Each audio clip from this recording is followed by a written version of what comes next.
Hello and welcome guys, आप सबका स्वागत है हमारे यूट्यूब चैनल में, भोजपुरी एक्सटी यूट्यूब चैनल में। अगर आप सब इस चैनल को सब्सक्राइब नहीं किए हैं, चैनल को सब्सक्राइब कर ले प्लीज़, ताकि भोजपुरी से रिलेटेड न्यूज़ सबसे पहले मिल पाए। आज हम बात करने वाले हैं पावर स्टार पवन सिंह के बारे में। चलिए वीडियो को पूरा वॉच कीजिएगा। चलिए बात करते हैं पावर स्टार पवन सिंह का। एक भी पोस्टर काफ़ी तेज़ी से वायरल हो रहा है, जिसमें लिखा गया है बोला हो सनम। इस पोस्टर की पूरी सच्चाई जानते हैं। चलिए आगे बढ़ते हैं। यह सॉन्ग बताया जा रहा है 20 तारीख को 6:30 में आएगा। 20 अप्रैल को 6:30 में आने वाला है। इसकी सच्चाई क्या है?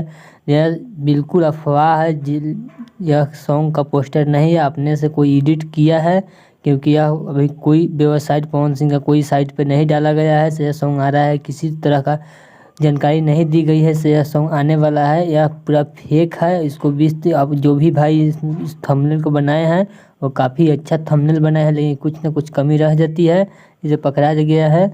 यह अब भाई जो भी बनाए हैं वो अच्छा बनाए हैं, लेकिन यह पूरी अफवाह है।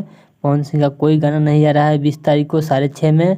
आप सब ये सब अफवाह खबर पर विश्वास ना करें। चलिए मिलते हैं एक और न्यू अपडेट के साथ। अगर आप पवन सिंह का फैन हैं तो प्लीज़ सब्सक्राइब करें। चलिए मिलते हैं एक और न्यू अपडेट के साथ।